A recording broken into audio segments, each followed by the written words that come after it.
محکمہ ایکسائز پنجاب نے 50 لاکھ روپے مالیت سے زائد مالیت والے گھروں کو ٹیکس نوٹسز جاری کر دیے۔ 5 سے 6 لاکھ ٹیکس ادا کرنے والے پلازا مالکان اب ڈی سی ریٹ کے مطابق 1.5 سے 2 لاکھ روپے ادا کریں گے۔ ایک کنال یا 10 مرلے کے مکان پر بھی ڈی سی ریٹ کے مطابق ٹیکس لگایا گیا ہے۔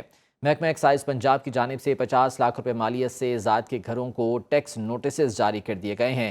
تفصیلات جان لیتے ہیں، مرزا رمضان بیگ ہمارے ساتھ موجود ہیں۔ رمضان، بتائیے گا محکمہ ایکسائز پنجاب کی جانب سے جو ٹیکس نوٹسز جاری کیے گئے ہیں، کیا اپڈیٹس ہیں؟ جی بالکل، یہ پنجاب میں پلازا مالکان کی لاٹری اور متوسط طبقہ مالکان کی شامت آ گئی ہے اور عام شہریوں پر مہنگائی کا ایک اور مزید بم گرا دیا گیا ہے۔ محکمہ ایکسائز نے 4.5 لاکھ سے زائد 50 لاکھ سے زائد ملکیت والے گھروں کو نوٹسز جاری کر دیے ہیں اور 3 سے 5 مرلے والے گھروں کے مالکان ڈی سی ریٹ کے چکر میں پس گئے ہیں۔ ایکسائز حکام کا کہنا ہے کہ پنجاب میں 45 لاکھ یونٹ میں سے لاہور کے 27 لاکھ یونٹس میں سے 4.5 کا اضافہ کیا گیا ہے اور اب 50 لاکھ روپے مالیت سے زیادہ گھر والوں کو 1 جنوری سے ٹیکس دینے کی فہرست میں شامل کیا گیا تھا۔ اور اس کے علاوہ پلازا مالکان جہاں پہلے 5 سے 6 لاکھ ٹیکس ادا کرتے تھے، اب ڈی سی ریٹ کے مطابق 1.5 سے 2 لاکھ روپے ادا کریں گے۔ اس سے صاف ظاہر ہوتا ہے کہ جو بڑے مالکان تھے ان کو ٹیکس کم ہو گیا کیونکہ ڈی سی ریٹ لاگو ہو گیا۔ جو مالکان ایک کنال گھر والے یا 10 مرلے میں رہائش پذیر تھے، وہ ان کو بھی ڈی سی ریٹ کے مطابق اب ٹیکس ادا کرنا پڑے گا اور ان افراد کے گھروں میں ٹھیک ہے، نوٹسز جاری کر دیے گئے ہیں۔ بہت شکریہ اپڈیٹ کرنے کے لیے مرزا رمضان بیگ۔ خبر ہے کہ آئی ایم ایف کے ساتھ تکنیکی امور پر مذاکرات جاری ہیں۔ ایس آئی ایف سی حکام نے آئی ایم ایف وفد کو سرمایہ کاری، گورننس اور اسٹرکچر پر بریفنگ دی۔ ذرائع کے مطابق بریفنگ میں بتایا گیا کہ ایس آئی ایف سی نے سرمایہ کاری کے لیے پلیٹ فارم مہیا کرنے میں پل کا کردار ادا کیا۔ آئی ایم ایف نے ایس آئی ایف سی کا بین الاقوامی سرمایہ کاری منصوبوں پر ٹیکس استثناء کا مطالبہ مسترد کر دیا۔ چاغی سے گوادر تک ریلوے ٹریک منصوبے پر ٹیکس استثناء کا مطالبہ کیا گیا تھا۔ آئی ایم ایف کے ساتھ تکنیکی امور پر مذاکرات جاری ہیں۔ ایس آئی ایف سی حکام نے آئی ایم ایف وفد کو سرمایہ کاری، گورننس اور اسٹرکچر پر بریفنگ دی۔ ذرائع کا یہ کہنا ہے کہ بریفنگ میں بتایا گیا کہ ایس آئی ایف سی نے سرمایہ کاری کے لیے پلیٹ فارم مہیا کرنے میں ایک پل کا کردار ادا کیا۔ آئی ایم ایف نے ایس آئی ایف سی کا بین الاقوامی سرمایہ کاری منصوبوں پر ٹیکس استثناء کا مطالبہ مسترد کر دیا۔ تفصیلات جان لیتے ہیں، عامر سیال ہمارے ساتھ موجود ہیں۔ عامر، بتائے گا آئی ایم ایف وفد کے ساتھ مذاکرات جاری ہیں، ابھی کیا ڈیولپمنٹس ہیں؟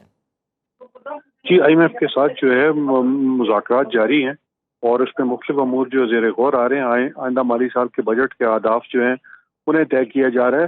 تو جو ایک اہم معاملہ تھا کہ آج جو ہے ایس آئی ایف سی پہ انہیں پریزنٹیشن دی گئی ہے اور پورا بتایا گیا کہ یہ فنڈ جو ہے کس طریقے سے کام کرتا ہے اور یہ سرمایہ کاری بڑھانے کے لیے کیا اقدامات کر رہا ہے۔ اور آئی ایم ایف کو یہ بھی بتایا گیا کہ جو حکومت جو گردشی قرض کم کرنے کے لیے جو ہے چیزوں کو بہتر کر رہی ہے اور اس کے لیے جو ہے پاور ڈویژن اور پیٹرولیم ڈویژن کے نئے اہداف جو ہیں وہ مقرر کیے جا رہے ہیں۔ جی بہت شکریہ عامر سیال اپڈیٹ کرنے کے لیے۔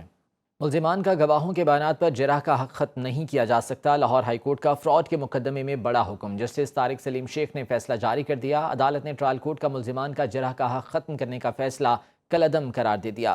تفصیلات جان لیتے ہیں، محمد وقاص ہمارے ساتھ موجود ہیں۔ وقاص، بتائے گا لاہور ہائی کورٹ کی جانب سے اس سلسلے میں کیا فیصلہ دیا گیا ہے؟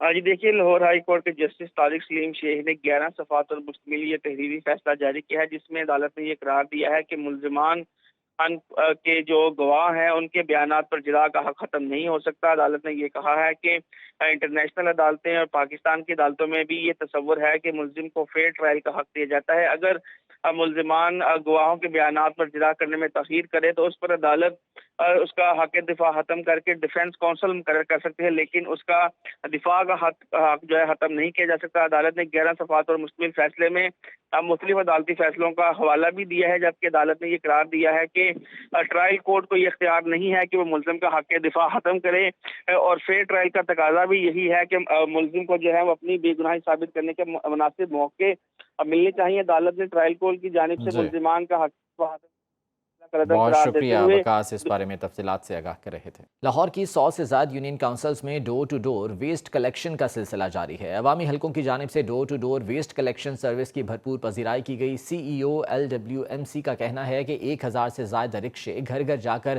کوڑا اکٹھا کر رہے ہیں۔ لاہور کی 100 سے زائد یونین کونسلز ہیں جہاں پر ڈور ٹو ڈور ویسٹ کلیکشن کا سلسلہ جاری ہے اور اس سروس کی بھرپور پذیرائی بھی کی جا رہی ہے۔ 1000 سے زائد رکشے گھر گھر جا کر ویسٹ کلیکٹ کر رہے ہیں۔ تفصیلات جان لیتے ہیں، نمائندہ خصوصی علی شراز ہمارے ساتھ موجود ہیں۔ علی، بتائے گا اس سلسلے میں مزید کیا اقدامات اٹھائے جا رہے ہیں؟